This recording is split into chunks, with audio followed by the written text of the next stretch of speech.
Akenya na makĩria mafans a Triza mamake mũraya matigĩtwo na kĩmako kĩnene mũno thutha wa mũrũmĩrĩri ũmwe wa Triza gũtemania ndeto cia thiri ciĩgiĩ mũrimũ ũrĩa ũtũmĩte Triza mamake mũraya akorwo arĩ thibitarĩ.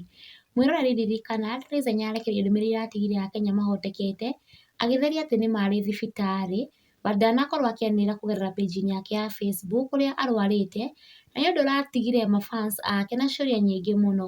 In addition to this, mafans nĩ maraihũrĩirie ndwari ĩno na ihenya mũno, aingĩ makiuga hihi Triza no gũkorwo nĩ mwana wa kana kana fourth born arĩ nake, ũndũ ũrĩa rĩu ũcũngĩrĩirie mũrũmĩrĩri ũmwe wa hakuhĩ mũno wa Triza kumbũrania thiri ciothe na gũtiga akenya mategwĩtĩkia ngĩmũ quote ũrĩa andĩkĩte kũgerera page-inĩ yake ya Facebook. We thank God for the successful surgery. That can only be God. Hona na ihenya Triza mamake mũraya.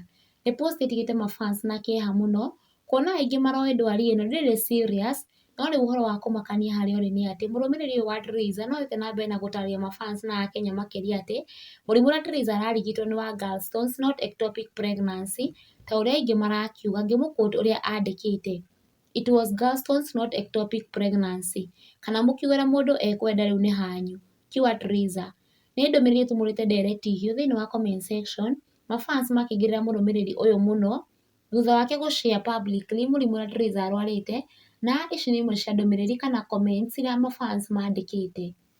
You are not supposed to share results publicly. Why explain?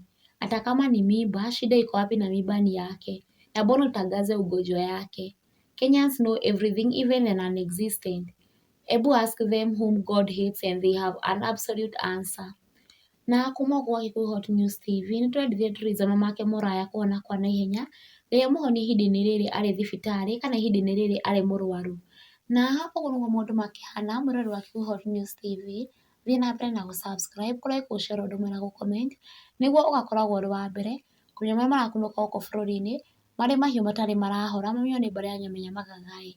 Stay tuned for more updates.